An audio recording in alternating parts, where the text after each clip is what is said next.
Hello, creative filmmakers and actors. This side Amit Singh. I'm an actor filmmaker. This is presented by Lemon Chilies Films Production in association with Bollywood का हल्ला.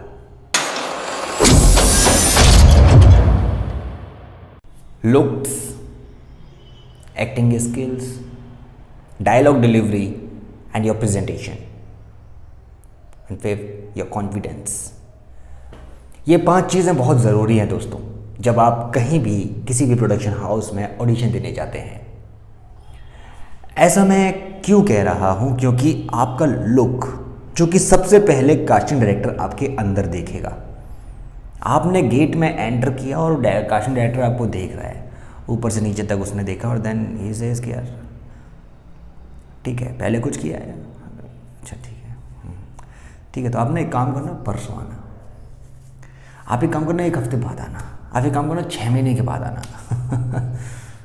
या फिर एक काम करो, देखो बाहर ना बोर्ड लगा हुआ है, उस पर एक ईमेल एड्रेस लिखा हुआ है, वो आप हमें भेज दो, है ना, अपना प्रोफाइल सेंड कर दो, ठीक है.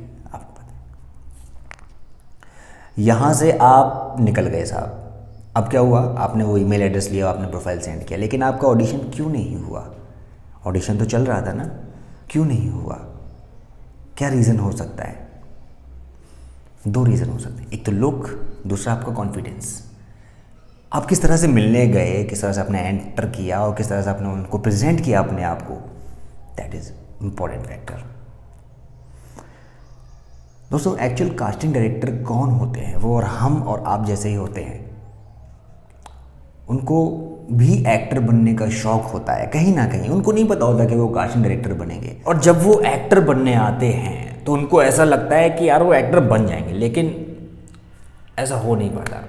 2 साल 3 साल स्ट्रगल करने के बाद पता लगता है कि यार मुझे तो एक भी सीरियल नहीं मिला, एक भी फिल्म नहीं मिली, और वो फिर कास्टिंग में एंटर कर जाते हैं. अब क्या होता है कि मान लीजिए कोई एक बहुत अच्छा एक्टर आया, तो अब उनके साथ वहाँ पर द्वेष भावना को निकालने की कोशिश करते हैं साहब. मैं इसमें जो है, देखिए, ये नहीं कह रहा हूँ कि हर कोई ऐसा करता है. 100 में से 1 या 2 वो ऐसे होते हैं. हो सकता है कि आप उनमें से ऐसे लोगों के पास पहुँच जाए, तो ये बात बताना भी ज़रूरी है. तो ऐसे लोग वो होते हैं जो सिर्फ और सिर्फ कास्टिंग डायरेक्टर नहीं थे, बल्कि वो एक्टर बनने के लिए आए थे, और वो उस तरह की चीज़ें करने के लिए फिर शुरू कर देते हैं, अपना गुस्सा निकालना शुरू कर देते हैं कि साला अब तो मैं भी देखता हूँ कौन आएगा. वो भी शुरू हो जाते हैं साहब.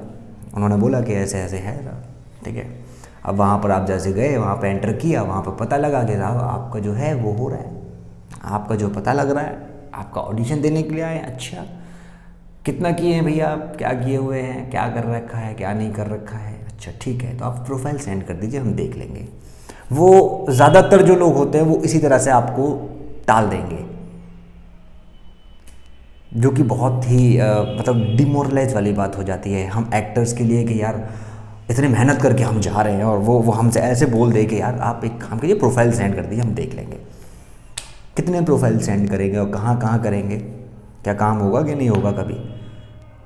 अब क्या होता है ना दोस्त, काम होगा कभी ना कभी. उसके बैंक में जो आपका ऑडिशन डला हुआ है, हो सकता है उसने अभी ना लिया हो, लेकिन आगे चलकर कहीं ना कहीं वो आपको काम देगा. नहीं देगा तो कोई बात नहीं, आप दोबारा भेजिए, तिबारा भेजिए, चौबारा भेजिए, लेकिन हर 6 महीने के दौरान भेजिए. पहले 6 महीने हो जाए, उसके बाद फिर 6 महीने बाद दोबारा भेजिए, फिर 6 महीने हो जाए फिर दोबारा भेजिए, क्योंकि उसके पास आपका ऑडिशन अपडेट होता रहेगा, क्योंकि आपकी एक्टिंग स्किल्स भी निखरती रहेंगी अकॉर्डिंग टू टाइम. और ये बात आप बहुत अच्छे जानते हैं कि जैसे जैसे समय बीतता जाता है, आप चीज़ों को और ज़्यादा गुनना शुरू कर देते हैं, मतलब समझना शुरू कर देते हैं. और जब चीज़ें आपको समझ आ जाती हैं तो आपको पता लग जाता है कि इस चीज़ को मैं कैसे और बेहतर कर सकता हूँ, और आपको उस तरीके से करने का एहसास हो जाता है, और आप उसको उस तरीके से भेजना शुरू कर देते हैं. पहले आपने कुछ और भेजा होगा, फिर जो 6 महीने बाद आप भेज रहे हैं उसके अंदर कितनी ज़्यादा एक्टिविटीज़ बढ़ गई है आपकी. फिर आपने एक और कुछ भेजा, फिर आपकी कितनी एक्टिविटी बढ़ गई. तो कास्टिंग डायरेक्टर आपके सबसे पहले क्या देखेगा? वो आपको जब भी देखेगा, मुद्दे पर आ जाता हूँ, वो जब भी आपको देखता है वो आपको आपके अंदर सिर्फ लुक देखेगा सबसे पहले, क्योंकि सीरियल्स और एडवर्टाइजमेंट में सबसे ज़्यादा इंपॉर्टेंट यही होता है कि वो आपके अंदर पहले लुक देखेगा. सेकेंडली, आपके अंदर की एक्टिंग स्किल्स देखेगा. फिर डायलॉग डिलीवरी देखता है कि आप डायलॉग किस तरह से बोलते हो, क्या वाकई में उस डायलॉग को जस्टिफाई कर रहे हो या नहीं।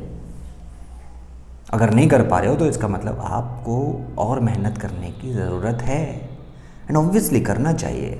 हर एक्टर को, जो लोग टीवी सीरियल्स, फिल्म्स या फिर एडवर्टाइजमेंट में आना चाहते हैं, डॉक्यूमेंट्री में, शॉर्ट फिल्म में आना चाहते हैं, तो उनको मेहनत करना बहुत ज़रूरी है। और जो लोग मेहनत नहीं कर रहे हैं उनके लिए यही एडवाइस मैं देना चाहता हूँ कि आप रेगुलर मेहनत करते रहिए। कभी ना कभी जब आपको मौका मिला तो चौका मार दीजिएगा, ठीक है। तो आपका ये कॉन्फिडेंस जब आएगा जब आप वाकई में एक अच्छे एक्टर हैं। और एक्टर आप अच्छे हैं ये आपको कैसे पता लगेगा कि जब आप कोई डायलॉग, जब आपको कोई देता है कास्टिंग डायरेक्टर, तो आप उस डायलॉग को कितने अच्छे तरीके से जस्टिफाई करते हैं। This is important factor. हर जगह ऐसा नहीं होगा कि आपसे कहा जाएगा कि प्रोफाइल सेंड करो। हो सकता है कि 90% जगह पर आपको कहा गया कि आप प्रोफाइल सेंड कर दीजिए, 10% जगह पर आपको ऑडिशंस हो रहे हैं, यानी कि वहां पर आपका लुक सेट हुआ, वहां पर आपका ऑडिशन हुआ। और आपका ऑडिशन हुआ तो आपको अपना 100% देना है, आपको चूकना नहीं है इस बार साहब। अगर आप इस बार भी चूक गए तो फिर ये समझ लो आपकी गाड़ी पीछे और 6 महीने चली जाएगी।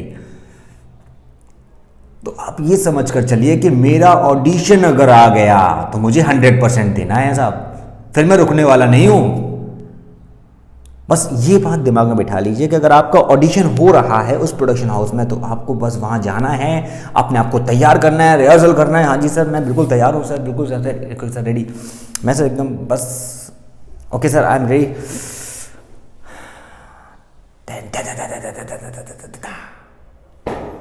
शुरू कर दीजिए बोलना, just speak out with confidence.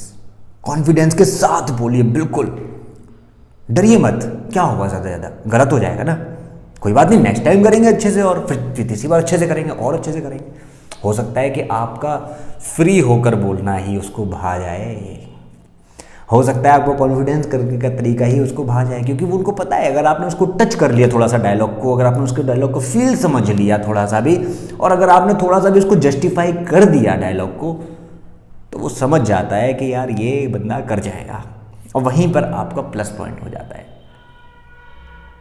Okay guys, समझ गए ना मतलब कि मैं क्या कहना चाह रहा हूं कि अगर आप ऑडिशन देने जा रहे हैं तो कास्टिंग डायरेक्टर आपके अंदर पहले क्या चीज देखता है? Looks, dialogue delivery, acting skills and confidence, obviously presentation. तो इन 4-5 चीज़ों का जो ध्यान हमेशा रखकर चलिएगा और ऑडिशन क्रैक करते जाइएगा। ओके गाइस, एक बार सब मिलकर बोल दीजिए, हे बॉलीवुड।